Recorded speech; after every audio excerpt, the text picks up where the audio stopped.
For a full 12 months a year, the 28 teams of the National Football League prepare for one day in January, Super Bowl Sunday.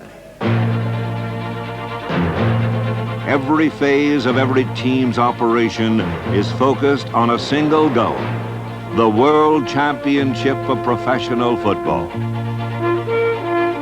Over 1,000 men have performed in Super Bowls, a game that has become America's biggest one-day sporting event. One big play under America's microscope can follow a player for the rest of his life. More than 300 million people worldwide watch the Super Bowl on television, waiting for someone to emerge as a folk hero. The winning team is awarded the Vince Lombardi Trophy, named in honor of the man who won the first 2 Super Bowls. Professional football is and always will be a team sport.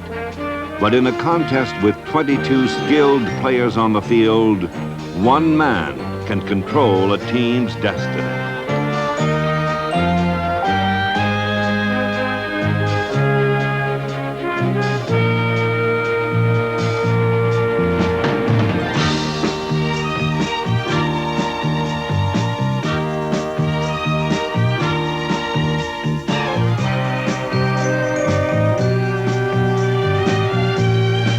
It is the hottest pressure cooker in American sport, and each Super Bowl has its share of heroes and memorable plays. Each also has its moments when some of the game's greatest players prove they are human after all. The Super Bowls are stories of both success and failure. We think of them as opposites, but they're really not. They are companions, the hero and the sidekick. This is a story of heroes and sidekicks, all of whom have left their footprints on the summit of professional football.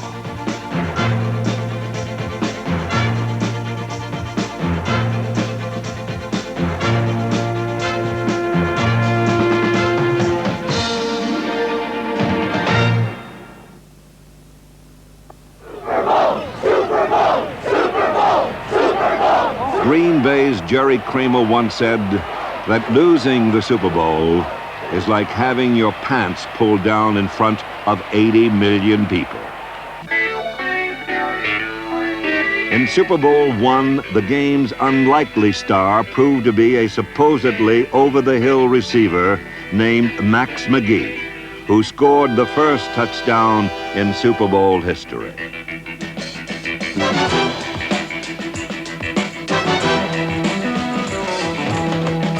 The 34-year-old veteran not only scored the game's first touchdown, but after catching just 3 passes all season, he grabbed 7 passes for 138 yards and a second touchdown. The surprising performance of number 85 helped Green Bay to a 35-10 win over the Kansas City Chiefs. A decade later, another surprise performer made his mark in Super Bowl X. The Dallas Cowboys were intent on stopping Franco Harris and the Steeler running game, forcing the Steelers to pass. Pass they did, and Lynn Swann responded with the most acrobatic catch ever seen in a Super Bowl. Then, with 3 minutes left from the Steeler 36, Swann ran a 69 maximum flanker post. The 64-yard touchdown gave the Steelers their second straight world championship, 21-17. Come on, Terry! Right down that throat! Come on, Terry! Bradshaw, the quarterback. 3 years later, Pittsburgh and Dallas met again in Super Bowl 13. It seemed only fitting that the last Super Bowl of the 70s would match the two teams that had dominated the decade. This time, John Stallworth's 2 touchdown catches were the critical receptions in the Steelers' win, and Lynn Swann again proved he saves his best for last. Swann makes a circus catch in the end zone. Unbelievable catch for the touchdown. Terry Bradshaw was the MVP, but not without a lot of help from his friends.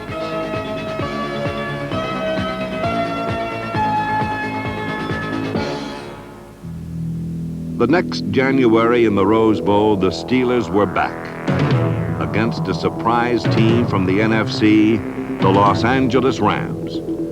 The Steelers boasted the most dangerous pair of circus-catching receivers in the league. And the Rams' mission was to stop this Barnum and Bailey act in cleats.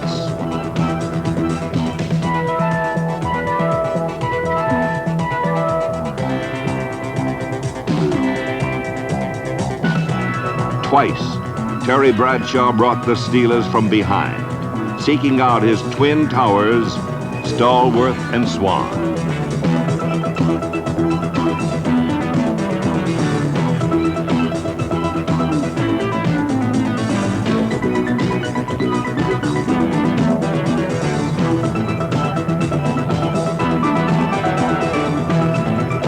The Steelers won their 4th World Championship, and Bradshaw earned his 2nd MVP award. But the most valuable Steeler through all 4 Super Bowls wore number 32, Franco Harris. No one has run in the Super Bowls like Franco Harris. His 158 yards against the Vikings in Super Bowl IX won him that game's MVP honor. But Franco's finest moment came in Super Bowl XIII, when the Steelers were struggling against the Cowboys. It occurred moments after Cowboy linebacker Thomas Hollywood Henderson had hit Terry Bradshaw after the whistle. Henderson had chided the Steelers all week long. Now Franco got even. Tommy, I thought, was trying to intimidate Bradshaw a little bit, and I just had in my mind, hey, you know, if there's any intimidating, we're going to do that. So I, went over there and grabbed him, and we had some words, and we went in the huddle. Brad called my play for me, and there it was. Bradshaw giving the ball to Franco through the middle, then over the 15 to 10 to 5, touchdown Pittsburgh. They opened it up. Franco Harris and the Pittsburgh Steelers, a family with a long line of championship blood. The history of the Dallas Cowboys has produced an illustrious honor roll of outstanding players. One such man was Roger Staubach, MVP in the Cowboys' first Super Bowl win. But this long line of white-hatted heroes has not been without its black sheep. Dwayne Thomas was one of them, a man quite certain of his value in Super Bowl VI. There was no in the world they could have completed this mission without that particular element. And it just happened, and that element just happened to be Dwayne Thomas at the time.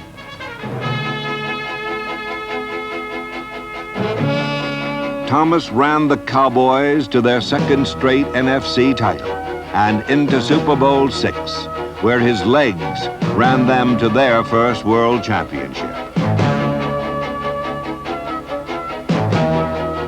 Thomas was an unqualified enigma. He appeared self-centered, but his appearance was deceiving. I was not concerned with breaking rushing records, at that point in time. The greatest joy for me is that everyone on my team has some feel of success. So therefore, when you want to move to the next level, it's a lot easier, and a lot more enjoyable and a lot more meaningful when you can share that with everyone. Miami's Bob Kuechenberg, the old man by the sea, has shared in the success of the Dolphins for over 14 years. In Miami's first Super Bowl, the Dolphins faced the established Dallas Cowboys. Leading the charge against Kuchenberg was all-time All-Pro Bob Lilly, number 74. Lilly was Kuchenberg's man, and all afternoon, number 67 had his hands full. Kuchenberg allowed Lilly to throw quarterback Bob Greasy for a 29-yard loss, longest in Super Bowl history.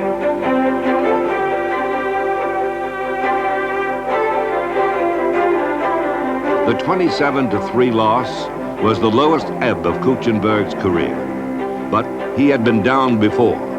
Long before he joined the Dolphins, Kuch was cut by Philadelphia and Atlanta and was banished to the Bush Leagues. I signed on with the illustrious Chicago Owls. It was an old dilapidated stadium, and it was rat infested, and they kept cats in there to kill the rats. And the way they kept the cats there was right outside the locker room door. They had this piece of wood with mounds of raw meat that stunk to high heaven there to keep the cats in to kill the rats. Even though the money was hardly enough to pay your gas to and fro, it was fun because it was playing football really for the love of it. There was no big pressure. If you missed a block or if you lost, the whole world wouldn't know about it, and it was fun. It was also a very necessary part of my career to keep me playing football, so I had another shot the following year. Kuchenberg got another shot in Super Bowl VIII. Alan Page of the Minnesota Vikings, the only defensive lineman ever named the NFL's most valuable player, was his man. Despite playing with a broken forearm wrapped in a cast, Kuchenberg responded with the greatest game by an offensive lineman in Super Bowl history. Page was at the top of his game. Kuchenberg was not yet at his prime. And I think that was one of the key factors in the game when Kuchenberg really nullified the advantage that Page had given the Vikings in the playoff games previous to our Super Bowl game.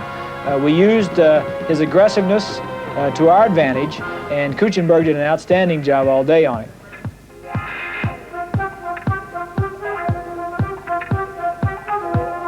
Kuchenberg neutralized Page to the point of utter frustration. With Page bothered and bewildered, the Dolphins' running game settled in and took control. Fullback Larry Zonka hammered the Vikings for 145 yards and 2 touchdowns.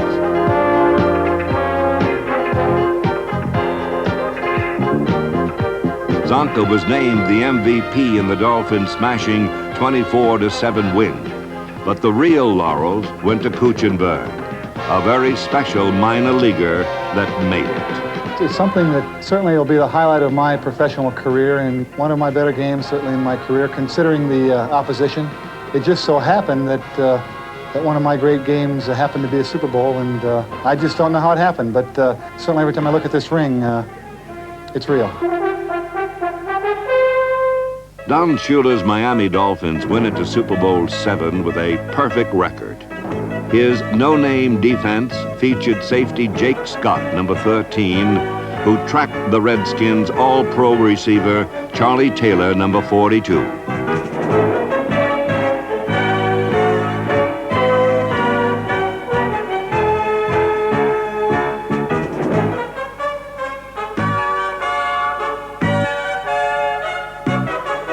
It was Scott who turned in the big plays that win Super Bowls. Despite a sore shoulder and a damaged wrist that required surgery, Scott's 2 interceptions were the straws that broke the Redskins' backs. The Dolphins were champions 14-7.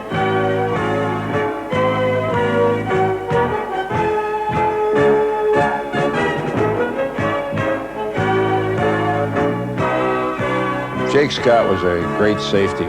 Jake had the great awareness, the great anticipation, tremendous competitor. The big ball game, the better he played. He was always going to make the big plays. And in this Super Bowl, he was MVP. Just truly a great football player, a real money player, a guy that took a great deal of pride in being the best. 2 defenders did share the MVP award in Super Bowl XII when doomsday struck under the dome.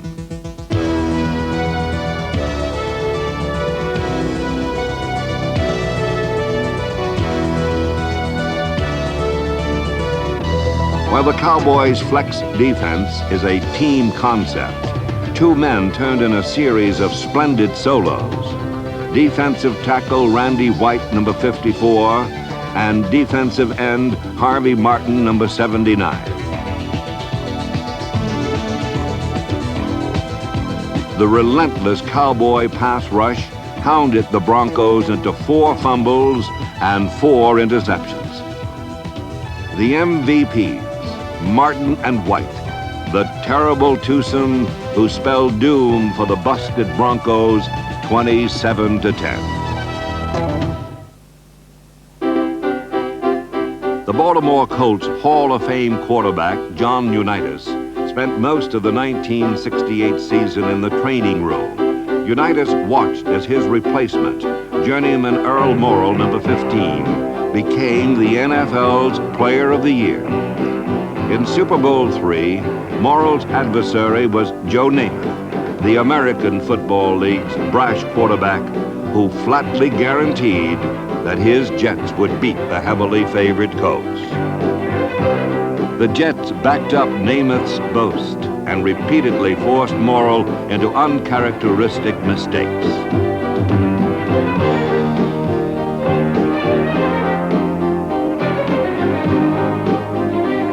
The battered Morrall threw 3 interceptions in the first half alone, the most notable one occurring on a flea flicker, when Morrall simply failed to see a wide-open Jimmy Orr.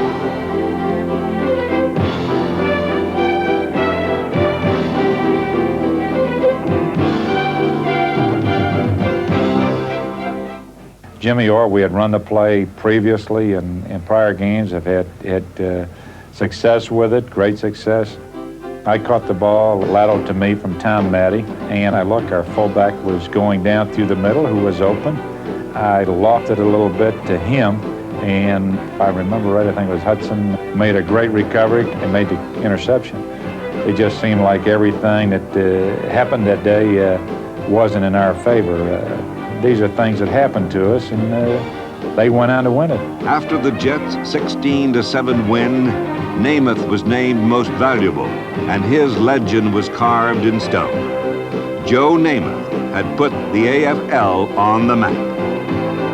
The Jet victory was hardly a fluke win for the AFL. The next year, the Minnesota Vikings rolled into Super Bowl IV as favorites, behind the enthusiasm and emotion of their quarterback, Joe Cat. You gotta go, Dean! What? But emotion does not win Super Bowls. What'd you have? Execution does. I wonder if we can go blue slots, 32 XGO, back under the sideline here. The Kansas City Chiefs outsmarted and out-executed the Vikings behind MVP quarterback Len Dawson.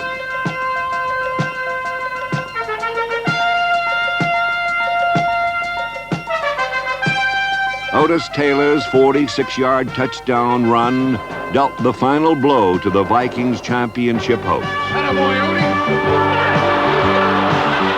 It was a masterful win by the Chiefs and made it clear that the AFL was on a par with the older league. Thank you. Yes, sir. Thank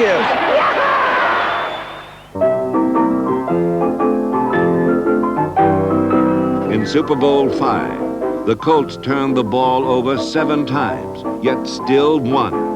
And Cowboy linebacker Chuck Howley became the only Super Bowl MVP to play for the losing team. The most memorable blunder in Super Bowl history occurred in Super Bowl VII, when Miami kicker Garo Yepremian attempted a pass. I couldn't see anything downfield, and I didn't realize my hands were too small. The ball just slipped out of my hands. And Mike Bass was a very good friend of mine, and since then we were much better friends, picked it up and went for a touchdown. The only thing that bothers me is I didn't do it often enough. I threw one pass, and I've made so much a fortune doing banquet speaking. If I had thrown the pass more often, maybe I would have done much better. Maybe I would have been a color analyzer on one of the networks. Former Raiders coach John Madden did become a color analyzer for one of the networks. And in Super Bowl XI, his Raiders handed the Minnesota Vikings their 4th Super Bowl loss. 45-40, 35-30,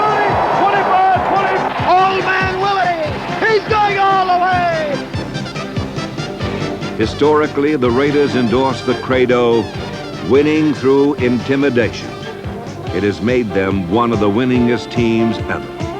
That was the key to everything, to intimidate people. I mean, you never wanted to go out on a field just being a team.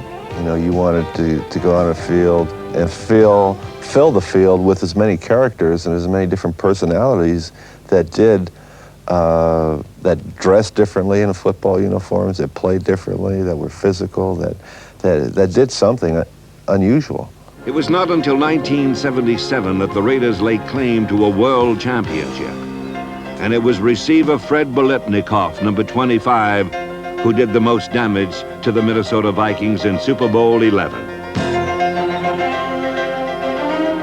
The Raiders' ability to expand the field offensively while stretching the limits of a defense required the highly skilled talents of a Biletnikoff whose 4 key receptions set up Raider scores. There are no substitutes for a world championship. The only thing the Raiders had never won. This was their albatross, but even this flew away with a 32-14 win in Pasadena. Most of us have to be transplanted like a tree before we can blossom. Such was the case with Jim Plunkett. The Heisman Trophy winner, Plunkett was picked first in the 1971 college draft. He made the woeful Patriots respectable, had set a rookie record for touchdown passes. But the Patriots were not a good football team. Plunkett's pass protection broke down, then his confidence, and finally, the skills he had once mastered. In 1978, Jim Plunkett, the one-time golden boy of football, was fired, consigned to the scrap heap of broken dreams. Plunkett joined the Oakland Raiders, pro football's haven for lost souls and outcasts. For 2 years, the only passes he threw were on the sidelines. A couple of things I was thinking, and that was, first of all, to want to continue playing. I'd received some phone calls from other clubs, and I wasn't so sure this is what I wanted to do anymore. I felt like I'd had it. And then after the interest shown by other football clubs, well, I'm still wanted by a few people, so why don't I go ahead and give it a shot again? When Plunkett got his shot in 1980, he took a team that was faltering and turned them toward a title. With Plunkett in control, the Raiders won 9 of their last 11 games to advance to the playoffs. Then Jim Plunkett achieved something no man had ever done before. He led a wild card team to 3 postseason victories, bringing them to the threshold of a world championship.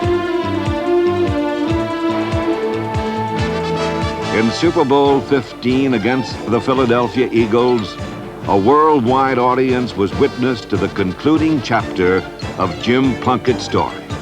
The story of a man who refused to acknowledge failure and had rediscovered faith, particularly in himself.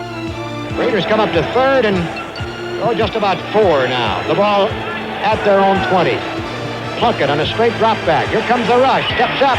Can't find anybody yet. Takes off running to the left. Rolls on the move. And it's caught by King at the 40. King takes over the 50. He'll go all the way. Nobody moves. To the 20. To the 10. To the 5. Touchdown Raiders. Holy Toledo. Silver and black football is king of the hill in the National Football League. Throughout his career, Jim Plunkett's courage and endurance made him a true professional. His refusal to quit made him a champion and Super Bowl 15's most valuable player.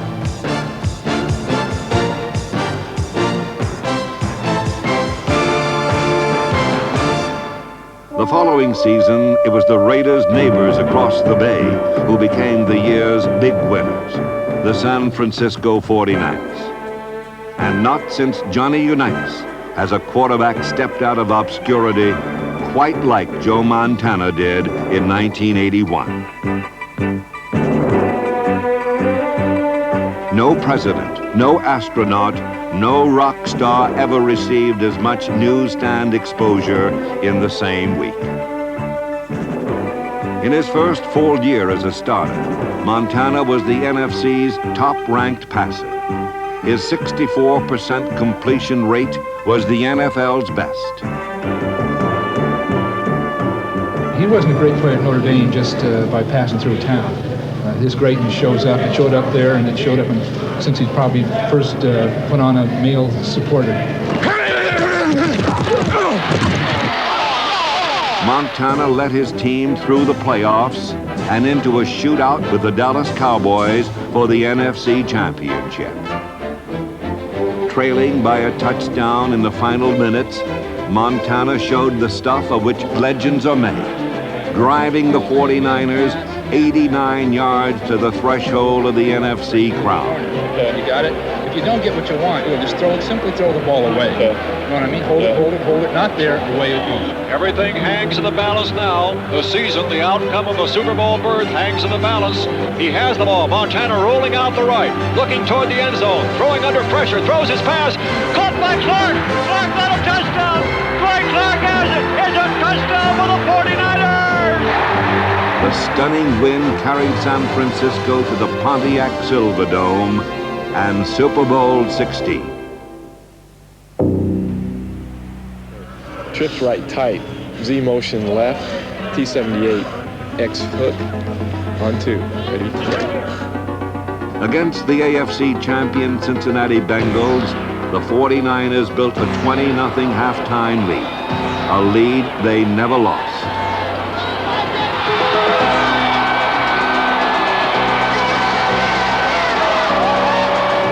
Also ran the season before, San Francisco rode the arm of MVP Joe Montana to the top.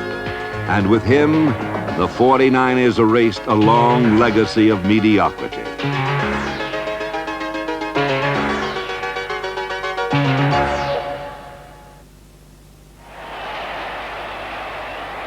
In 1982, no player was more valuable than John Riggins, fullback for the Washington Redskins. The ball sits at the Miami 42-yard line. 4th down and a foot. Yellow 41! Yellow 41! Motion by Goodyear. There's the snap, hand to Riggins. Good hold. He's got the first down to the 40. He's gone. The 35, the 30, the 20. He's gone. He's gone. Touchdown, Washington Redskins. In Super Bowl 17, John Riggins literally carried the Redskins to the top of the NFL.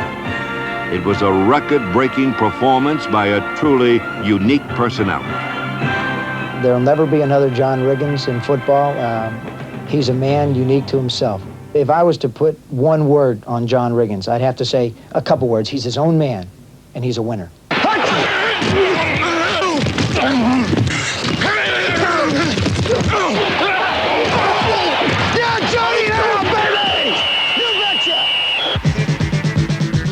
In 1982, behind an offensive line nicknamed the Hogs, Washington led the league in wins.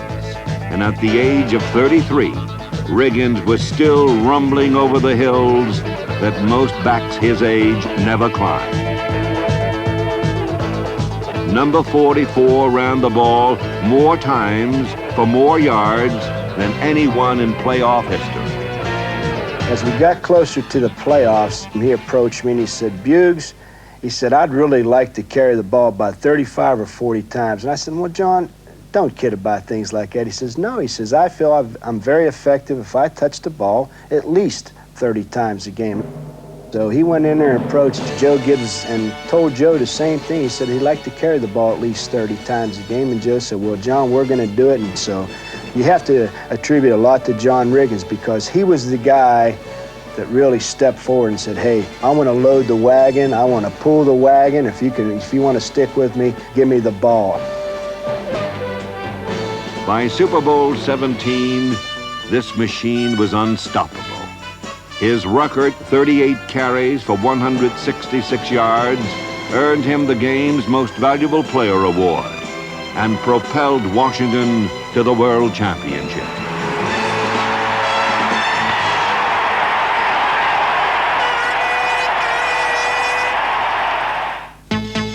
In 1983, Marcus Allen of the Los Angeles Raiders proved that he might be the NFL's most versatile and valuable player. In 1982, he was the Rookie of the Year and led the NFL in scoring and combined rushing and receiving yardage, even though 9 other teams passed him by in the draft. I think today football is based too much on computer, whether a guy can run a 40 time or how much weight he can lift, and they fail to look at some of the intangible things, my desire, my will to win, and a lot of character that I have. And I think that makes up for the lack of 40 time that I don't have. But in retrospect, I'm glad everybody looked past me. So were the Raiders, who have never had a runner quite like this former Heisman Trophy winner. His arrival added a startling new dimension to the Los Angeles offense. But as he discovered in 1983, it's a lot tougher the second time around. But that was just an excuse because I wasn't playing my game. I wasn't patient, I wasn't waiting on blocks, and I didn't let the offense develop in front of me because I put so much personal pressure on myself, trying to accomplish these goals that I just really didn't play relaxed and just let my instincts take over out there. But while the name of Marcus Allen was overshadowed for much of 1983 by the Dickersons and Warners, number 32 simply found other ways of returning his name to the NFL marquees. Opponents that too quickly closed down his sweeps were burned by his 3 touchdown passes. Los Angeles never had to substitute a third wide receiver or blocking back on passing downs because Marcus Allen simply was better than anyone they could bring in for specialty skills. Number 32 confirmed this with 68 receptions and by the ability to produce big plays even when he wasn't carrying the ball. Allen scored 11 touchdowns and gained over 1,000 yards the hard way, a little at a time, and helped the Raiders to the AFC West Championship.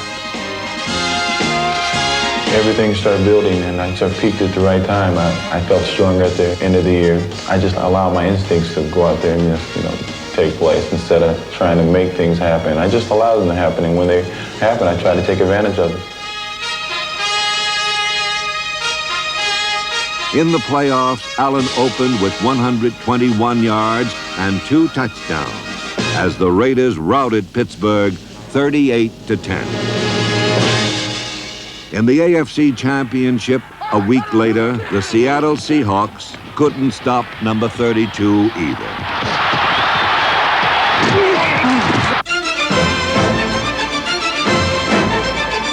Allen carried 25 times for 154 yards and a touchdown as Los Angeles buried Seattle 30-14. Then came Super Bowl 18 and the Washington Redskins. Without an injured Marcus Allen earlier in the year, the Raiders had lost to these same Redskins. But with him on this Black Sunday, they created a 38-9 blowout of unthinkable proportions against the defending world champions. Marcus Allen rushed for 191 yards, ran for a 74-yard touchdown, and totaled over 200 yards in total offense. All were new Super Bowl records. This record-breaking run was the centerpiece of a dazzling display by Marcus Allen, who was chosen the game's most valuable player. He was lightning in a game ruled by thunder, and he lit up the Super Bowl sky with a history-making performance. Like all athletic contests, Super Bowl 18 was not only a game, but a true test of men. The Raiders proved they had the best men. Bill Walsh has built the 49ers into a championship team by teaching them to do the unexpected. And Joe Montana is Walsh's prize pupil. Though his many talents are now quite visible, there was a time when they seemed hidden in shadow. At Notre Dame, Montana's arm strength and consistency were questioned by NFL scouts, and he might have been overlooked by the 49ers in the draft had it not been for an almost accidental tryout by head coach Bill Walsh. Well, it wouldn't hurt to just make sure you get at least a yard on this thing. So now, he's got to dictate to you where he's going. Okay. If you can get underneath him, you're best. Walsh built an incredible football machine, and Montana drove it to record speeds. All right. Woo! Pretty. I mean, that will be a beauty.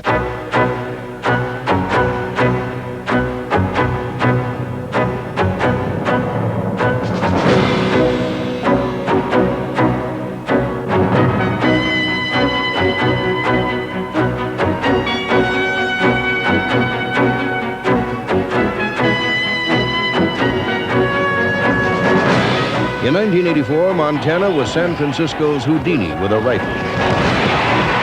His nimble throws kept the 49ers offense on a steady course that led to 15 regular season victories, the NFL's best.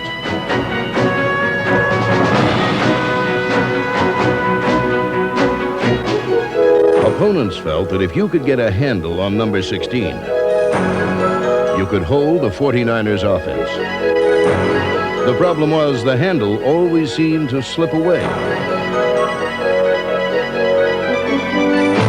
On the run or in the pocket, Montana was a quarterback who could steer his team in the right direction just when everything seemed to be spinning out of control.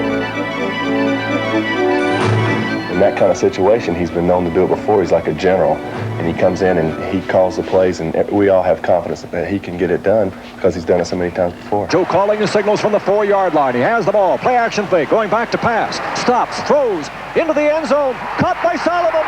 Touchdown 49ers. Joe Montana with a perfectly thrown pass. We have 2 other quarterbacks on the roster, but we think Joe is our franchise at this time. Okay. And as soon as you see the angle he's breaking, then just drop the ball up there and Dwight will clear. Okay.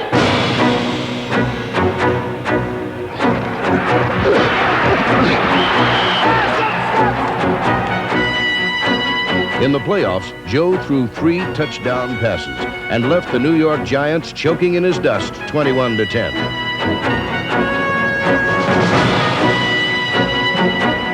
Just when you think he's as good as he can be, he goes and gets better.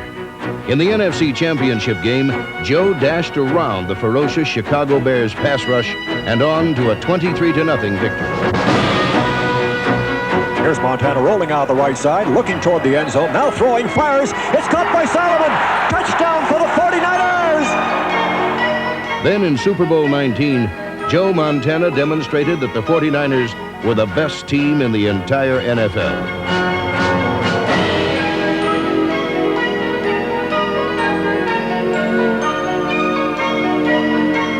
Montana set a new record for most yards passing in a Super Bowl. He threw 3 touchdown passes and ran for another.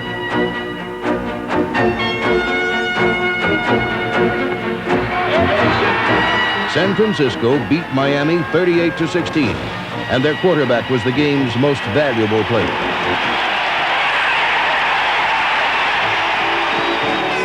Dan Marino's year turned into Joe Montana's day, and the San Francisco 49ers became the first team in NFL history to win 18 games in a single season. They were not only champions of the world, but masters of the game.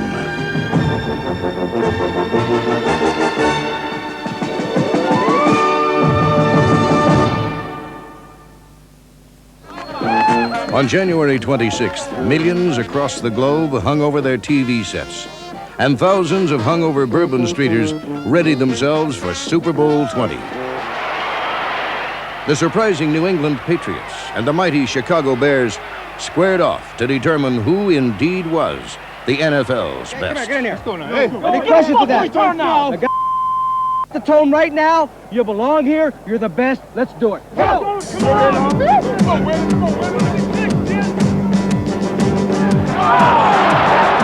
New England's opportunism got them to this important game.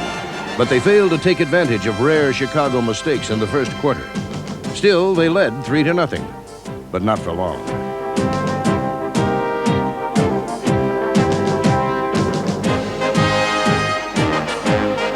Jim McMahon's accurate arm and gutsy running helped the Bears to a 6-3 lead. And then number 26, Matsui, went to work.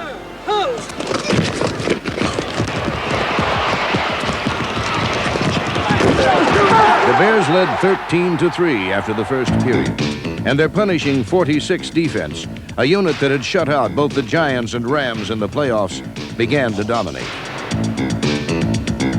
Number 58, Wilbur Marshall, helped sack Patriot quarterbacks 7 times, while MVP Richard Dent and All-Pro Mike Singletary, number 50, limited New England to a Super Bowl record 7 yards rushing.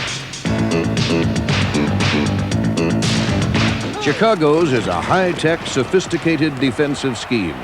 And for the Patriots this day, the 46 simply blew them away.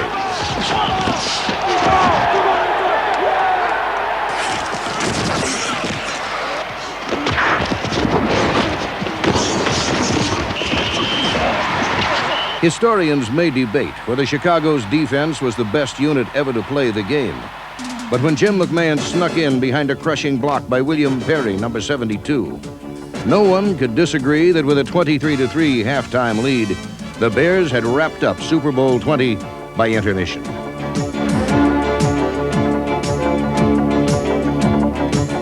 Mike Ditka's NFC champions were as bold on offense as they were on defense in this title game, as McMahon rifled a deep pass from his own end zone instead of playing it safe early in the second half.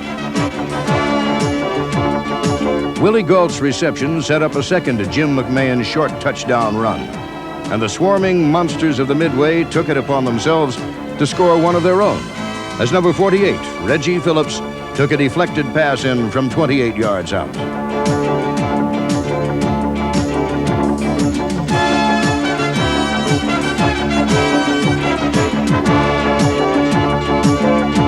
The Bears totaled 3 touchdowns in the third quarter, a Super Bowl record, with the last coming courtesy of the man everyone came to see, his immenseness, the refrigerator. William Perry's 1-yard rumble gave Chicago an almost embarrassing 44-3 advantage. But for New England, there was one glimpse of glory left for them, an 8-yard score from veteran Steve Grogan to speedy Irving Fryer. It was only appropriate, however, that the Bear defense logged the final points in Super Bowl 20. And a safety, courtesy of Henry Waxter, provided the 46-10 final margin in a complete and total effort by the world champion Chicago Bears. When 1985 began, the Bears were on a mission. And in January of 1986, that mission was accomplished. George Halas smiled down from heaven, ear to ear. His beloved family had won their first Super Bowl ever. Ooh, boy, this feels good. 2 sad notes, however, echoed after their impressive win. Walter Payton did not score a touchdown in the game. And soon after, defensive wizard Buddy Ryan would leave to take a head coaching job in Philadelphia. Nevertheless, Mike Ditka's Chicago Bears were indeed kings for a day. You wanted it, you worked for it, you earned it, and then you went out and took it. And God bless you. It's the greatest thing I've ever seen. I'm happy for every one of you. I love every one of you.